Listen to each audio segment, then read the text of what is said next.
India Junction. I'm Avantika Kansal, and here we are in the constituency, Lok Sabha constituency, Amethi.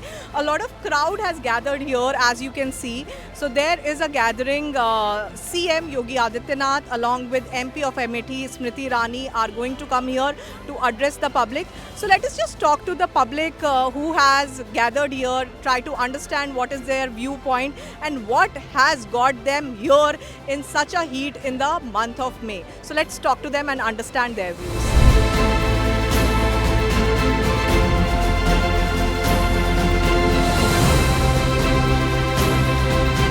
कि ये आवाज काशी तक पहुंचे, जहां के सांसद तीसरी बार राष्ट्र के प्रधान सेवक बनने वाले हैं। आज ये आवाज जो अमेठी छोड़कर वायनाड गए, वायनाड छोड़कर रायबरेली भागे, उन तक भी ये आवाज जाए कि 20 तारीख को एक एक वोटर घर के बाहर जाकर पोलिंग बूथ पर जाएगा, अमेठी में कमल का बटन दबाएगा, फिर एक बार केंद्र में मोदी की सरकार देश को राष्ट्रभक्त बनाएगा। आज ये हुंकार यहाँ से जानी चाहिए। अमेठी वासी अब भारत के विकास के सारथी बनेंगे, पिछलग्गू नहीं बनेंगे। और मैं बधाई दूंगा सम्मान्य श्रीमती स्मृति ईरानी जी को। उन्होंने 5 वर्ष में जितना दौरा अमेठी लोकसभा क्षेत्र का किया, कांग्रेस की 4 पीढ़ियां उतना दौरा संयुक्त रूप से नहीं कर पाई।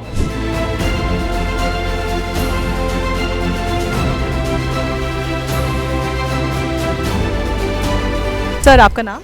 चंद्रमौली सिंह। और सर बताइए, आप अमेठी से ही हैं? जी, अमेठी से हूँ।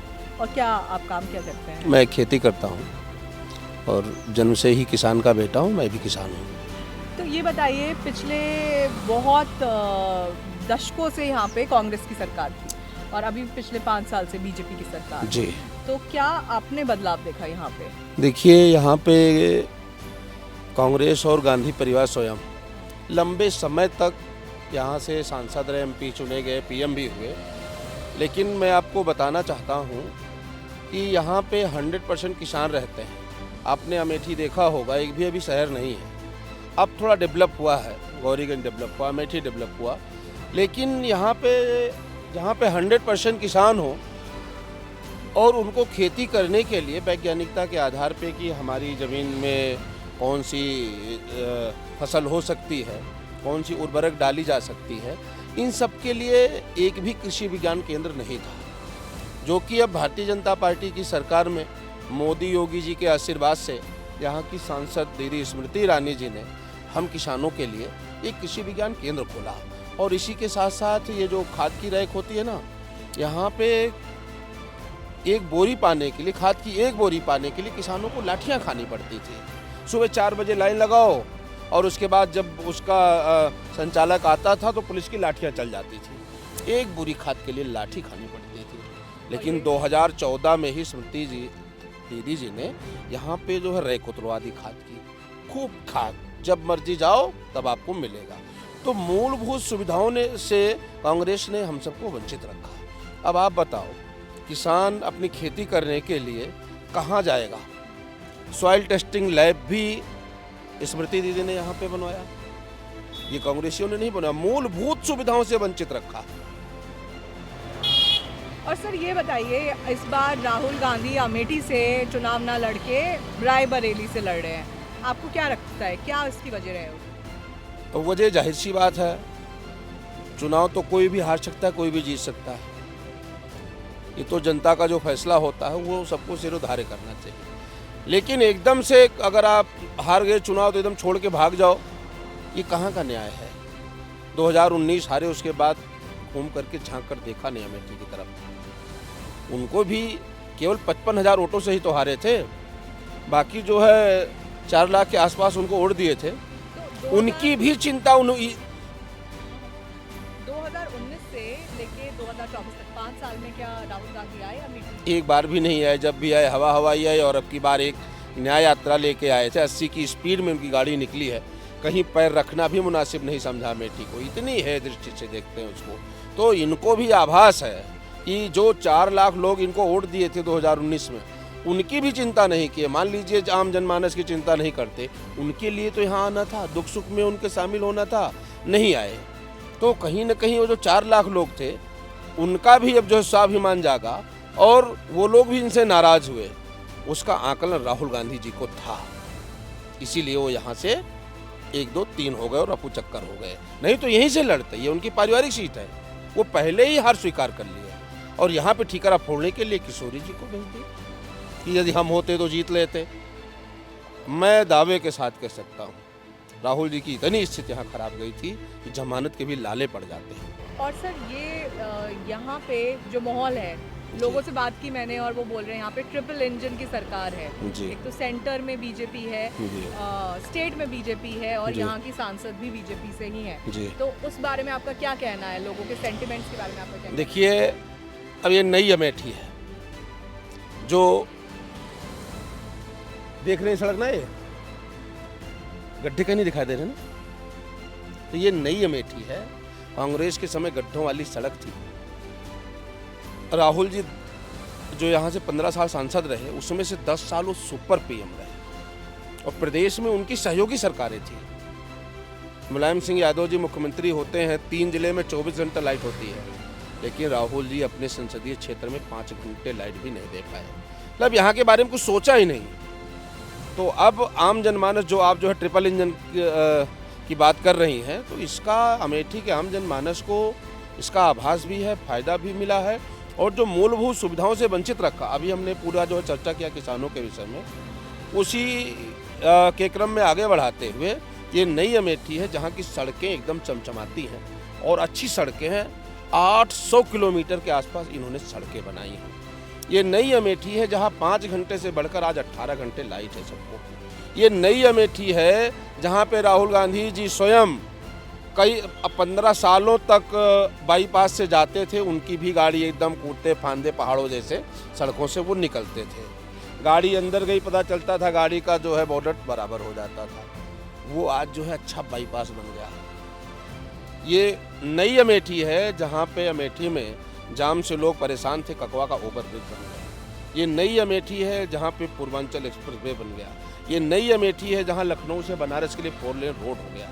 ये नई अमेठी है जहाँ पे किसानों को 1 लाख के आसपास किसानों को पीएम किसान सम्मान निधि मिल रही है। ये नई अमेठी है जहाँ पे 8 लाख लोगों को मुफ्त में राशन मिल रहा है। ये नई अमेठी है जहाँ पर लोगों को खाद के लिए लाइन नहीं लगानी पड़ती। तो बहुत से, हाँ, ये नई अमेठी है। भगवान न करे किसी घर में किसी का स्वास्थ्य खराब जाए, अगर स्वास्थ्य खराब ही जाए तो भगवान भरोसे छोड़ हमारे पास कोई चारा नहीं था। ये नई अमेठी है जहाँ पे मेडिकल कॉलेज की स्थापना हो गई। ये नई अमेठी है जहाँ के मुख्यालय पे सीटी स्कैन की व्यवस्था नहीं थी, सीटी स्कैन की व्यवस्था हो गई और मुफ्त में डायलिसिस की व्यवस्था अमेठी में ही करने का काम किया। गौरीगंज में बगल में हॉस्पिटल है। ये नई अमेठी है। तो ये आम जनमानस में एक विश्वास जगा है कि आज मूलभूत सुविधाएं हमको दी है और पूरे इंफ्रास्ट्रक्चर से हमको जोड़ा है। कई बालिका विद्यालय बनाया बालिकाओं के लिए, बगल में आपके जो है सैनिक विद्यालय बनवाया, केंद्रीय विद्यालय बनवाया।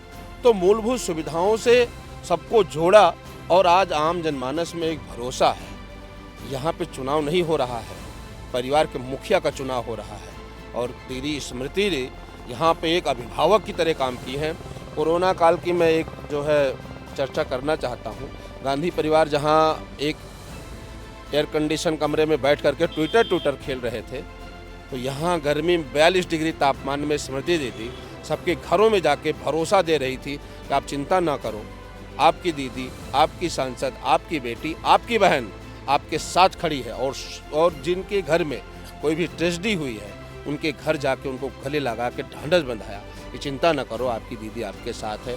और सभी अस्पतालों में ऑक्सीजन प्लांट भी लगाने का काम किया। सबको दवा पहुंचाई और हम लोगों के माध्यम से खुद से मास्क, सैनिटाइज़र और जो भी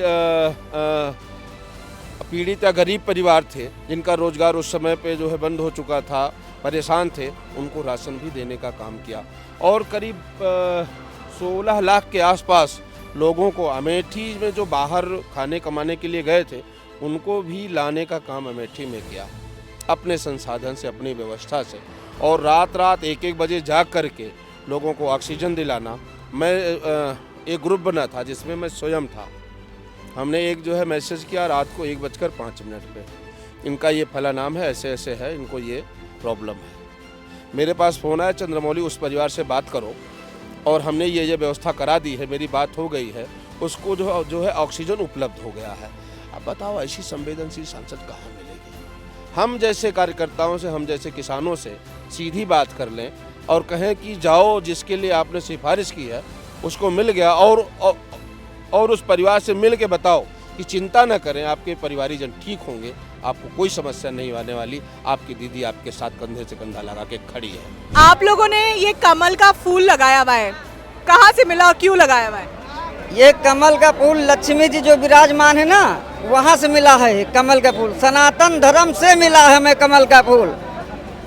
और ये राम मंदिर, सनातन धर्म, हिंदुस्तान में सनातन धर्म है ना, कमल का फूल वहाँ से मिला है, इसलिए हमारे दिल पे, सीने पे है। आप बताइए। कमल का फूल ये खिला हुआ हमेशा दिखता है ना, हमेशा खिला रहेगा। लोगों की जमानत अमेठी से जब्त हो रही है, देश से जब्त हो रही है, और इटली जाकर अपना घर बनवा ले। अमेठी को तो हमारी उन्होंने रेस्टोरेंट समझ रखा था, अमेठी को रेस्टोरेंट समझ कर आते थे माननीय राहुल गांधी जी। आज स्मृति जी हैं, उनका घर यहाँ बन चुका है, अब इटली में वायनाड से भी हार रहे हैं। ये कमल का फूल सदैव खिला, सदैव खिलता रहेगा ऐसे ही। सनातन धर्म की आपने कहा वायनाड से हार रहे हैं, हार रहे हैं, तीनों जगह से हार रहे हैं, तीनों जगह से हार रहे हैं। रायबरेली अमेठी ने भगाया, अमेठी ने ठुकराया है, रायबरेली भगाएगा। और वायनाड से भी हारेंगे, इटली को जाएंगे, इटली जाएंगे। हिंदुस्तान में राम का विरोध, जो राम का विरोध करेगा वो हिंदुस्तान में रहने लायक नहीं है, इसलिए हिंदुस्तान की जनता स्वीकार नहीं करेगी। चाणक्य ने कहा है, जब सारे संसार के सब लोग एक हो जाएं और देश का राजा अकेला रहे तो समझ जाइए देश का राजा सही है। और ये जो गठबंधन नहीं, ठग बंधन है, और ये ठग बंधन बहुत जल्दी अभी आपके सामने चुनाव के परिणाम जो आएंगे उसमें आपको पता चल जाएगा। अखिलेश यादव भी हार रहे हैं। अच्छा, आपने बहुत इंटरेस्टिंग बात बोली, अमेठी से भगाए गए हैं। हाँ। उसके बारे में बताइए, आपने ये क्यों बोला अमेठी से? 5 साल आए ही नहीं, 5 साल आए नहीं। अमेठी की जनता प्यार में धोखा खा गई। हम लोगों ने राहुल गांधी जी से प्यार किया था, धोखा मिल गया। स्मृति जी डोर टू डोर जा रही हैं, लोगों का गेट खटखटा रही हैं। विकास घर घर पहुंच रहा है, लोगों से पूछ रही हैं क्या समस्या है, उनकी समस्या हल की जा रही है। प्रत्येक घर, प्रत्येक द्वार अमेठी में जा रही दीदी जी। और 6 लाख पार, 400 पार इस बार दिल्ली पहुंचेंगे।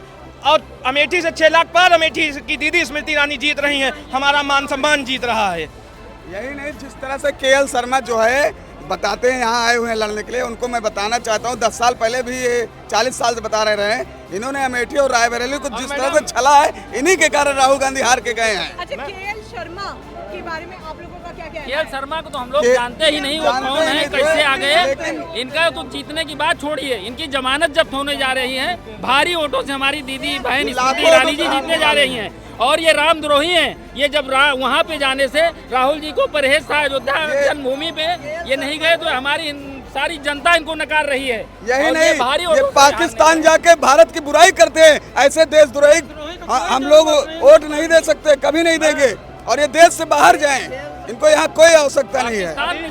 भारत माता की। मोदी जी के बारे में क्या कहना है आपका? मोदी जी भारत का भविष्य है, भारत का गौरव है, भारत की सांसों में बसते हैं, भारत के रग रग में बसते हैं। Modi is the best, Modi is the best future. अब भारत का भविष्य एक सुरक्षित हाथों में है, जिसका कोई ब्रह्मांड में मुकाबला कर ही नहीं सकता है। अब देश आगे बढ़ रहा है और इसको कोई आगे नहीं रोक सकता है। अब एक सुरक्षित हाथों में हर गरीब माँ बहनों की, बच्चों की, जो भी उनकी मनोकामनाएं आज एक सुरक्षित हाथों में, और हर मनोकामना पूरी होगी। बोलिए गिरिराज महाराज की। अब की बार 400 पार, अब मोदी सरकार, बोलिए गिरिराज महाराज की जय।